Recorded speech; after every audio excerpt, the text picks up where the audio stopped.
Application तो यही थी कि मैं सहाफ़ी हूँ, मैं एक स्टिंग ऑपरेशन करने के लिए इधर आया हूँ और मेरी मिसेज़ यहाँ से गायब हो गई।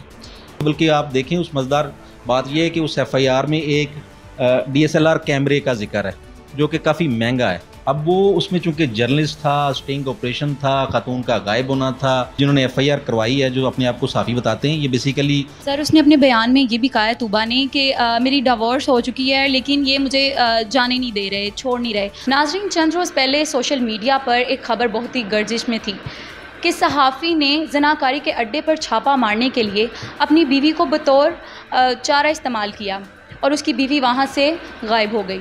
इस हवाले से तफसील जानते हैं पीपल्स कॉलोनी थाना के SHO से। जी, इस वक्त हमारे साथ पीपल्स कॉलोनी थाना के SHO राशिद महमूद मौजूद हैं। तो आइए इनसे इस वाक़े के मुतल्लिक बातचीत करते हैं और जानते हैं कि अब इस केस के हवाले से क्या तफसील है इनके पास। अस्सलाम वालेकुम सर। जी वालेकुम सलाम। सर सबसे पहले मुझे ये बताएं कि ये वाक़या किस दिन पेश आया और आप तक इसकी खबर कैसे पहुँची? जी, ये वक़ूआ तो है जून की 9 तारीख़ का, लेकिन जो हमारे तक ये एप्लीकेशन हमें मौसूल हुई है थाना में, वो इस वक़ूए के काफ़ी दिन के बाद, तकरीबन कह लें कि 21 जून को ये हमें मौसूल हुई है एप्लीकेशन। और जो ही इस वक़ूए की एप्लीकेशन मौसूल हुई है, फौरी तौर पे हमने इस पे एफ़आईआर का इंदराज किया। सर तो ये बताइएगा कि सबसे पहले उनके जो हस्बैंड है, वाक़या ये है कि सहाफ़ी जो हैं उनकी वाइफ एक स्टिंग ऑपरेशन के दौरान वहाँ बतौर चारा इस्तेमाल हुई, लेकिन उनको वहाँ से यहाँ गायब कर लिया गया, अगवा कर लिया गया, ये उस सहाफ़ी का कहना है। तो लेकिन आपने 3 दिनों के बाद जब उनकी वाइफ को सर्च किया है तो उनका तो कुछ और ही कहना है। तो इस हवाले से क्या कहते हैं आप? जी, पहले तो इसमें ये अब तस्हीह कर लें कि फैसलाबाद के जितने भी जर्नलिस्ट ग्रुप हैं या हमारे इधर ऑर्गेनाइजेशंस हैं, वो इस मुद्दई को सहाफ़ी नहीं मानते। वो कहते हैं he is no more journalist. First. Second, कोई स्टिंग ऑपरेशन नहीं था।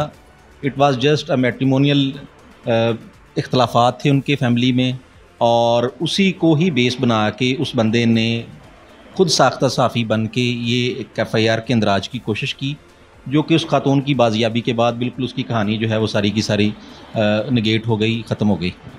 सर तो बेसिकली ये एक घरेलू मसला है और मीडिया पे आ गया है। तो जो उनकी एप्लीकेशन है उसमें उन्होंने क्या हमें मतलब आपको दिया कि ये है ऐसे स्टिंग ऑपरेशन हुआ और वो वहाँ से गायब हो गई या किसी ने अगवा कर लिया, तो उस एप्लीकेशन में क्या था? एप्लीकेशन तो यही थी कि मैं सहाफ़ी हूँ, मैं एक स्टिंग ऑपरेशन करने के लिए इधर आया हूँ और मेरी मिसेज़ यहाँ से गायब हो गई। ये था बेसिक, क्योंकि एक ख़ातून का मसला था और हमारे IG साहब की पॉलिसी है, हमारे अफसरान का हुक्म है, हम ख़वातीन के रिलेटिंग क्राइम जो हैं वो फौरी तौर पे रिपोर्ट करते हैं और उनको प्रायोरिटी पे आगे लेके चलते हैं। तो हमने फौरी तौर पे जो उसने बयान दिया as it was FIR, so FIR is first information report, हमने उसका इंदराज एज़ इट इज़ जैसे उसने कहा है हमने कर दिया। अब वो उसमें चूँकि जर्नलिस्ट था, स्टिंग ऑपरेशन था, खातून का गायब होना था, वो काफ़ी सारा इसमें इंग्रेडिएंट्स ऐसे थे जो हमारी पब्लिक को अच्छे लगते हैं, तो इसलिए ये कहानी स्टोरी थोड़ी ज़्यादा बिक गई, यही है, नथिंग एल्स। सर तो ऐसा हो सकता है कि आप कह रहे हैं कि वो जर्नलिस्ट नहीं है और वो स्टिंग ऑपरेशन करने चला गया, और हमने तो यही देखा है कि अगर कोई जर्नलिस्ट स्टिंग ऑपरेशन करने जाता है तो पुलिस को वो इन्फॉर्म करके जाते हैं, तो ऐसा कोई नहीं, मैं नहीं कह रहा कि वो जर्नलिस्ट नहीं है। ये मेरे डिस्ट्रिक्ट के जितने भी मीडिया ग्रुप्स हैं, मीडिया के दोस्त हैं, वो कहते हैं कि ही इज़ नॉट जर्नलिस्ट। और दूसरा, स्टिंग ऑपरेशन के लिए बिल्कुल पुलिस को अगर कोई भी शख्स किसी भी काम के लिए कॉल करता है, अमदाद तलब करता है, हम उसके लिए हम वक्त तैयार हैं, हमारे पास आता, शायद हम इससे अच्छा कर लेते। लेकिन ये basically it was not a sting operation. ये सिर्फ़ और सिर्फ मैंने जैसे आपको पहले बताया कि ये उनका फैमिली डिस्प्यूट था, जिसको वो उन्होंने अखबारों की ज़ीनत और मीडिया की ज़ीनत बना दिया। जी सर, तो उनकी जो वाइफ़ है 3 दिन आपको उनको ढूंढना पड़ा और 3 दिन बाद जब आपने उनको ढूंढ लिया आखिरकार, तो उनका क्या कहना था? जी, उनकी जो तूबा है उसकी मिसेज़ जो इस एफ़आईआर हमारी में मतलब रिपोर्टेडली गायब हो गई थी, जब वो सामने आई हैं और उन्होंने 164 CRPC की स्टेटमेंट हमारे जो इलाका मजिस्ट्रेट साहब हैं उनको दी है।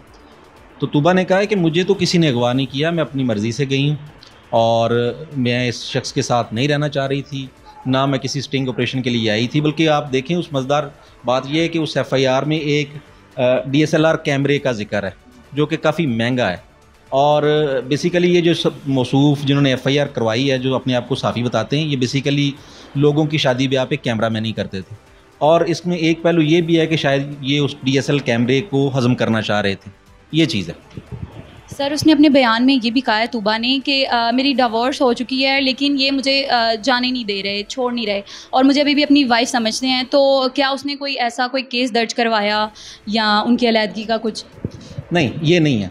तूबा ने ये मजिस्ट्रेट साहब के सामने नहीं ये स्टेटमेंट दी। हाँ, मीडिया वालों को उन्होंने ये स्टेटमेंट दी है कि इस बंदे के साथ मेरी 13 साल पहले शादी हुई, जो शहजाद नामी बंदा है, जिसके साथ उसकी शादी हुई है, और मेरे वक्फे से उसने मुझे 3 डाइवोर्स दी हैं। मैं उसे अलहदगी चाह रही थी, मैं उसे खुला चाह रही थी, जबकि वो इस बात को डिनाई करता था कि मैंने गुस्से में तलाक दे दी, या जो भी उनका घर का मामला है। तो वो खुला लेना चाह रही थी, वो अब उसको कोई सूरत नहीं नज़र आ रही थी, वो चली गई और ये एफ़आईआर सामने आ गई।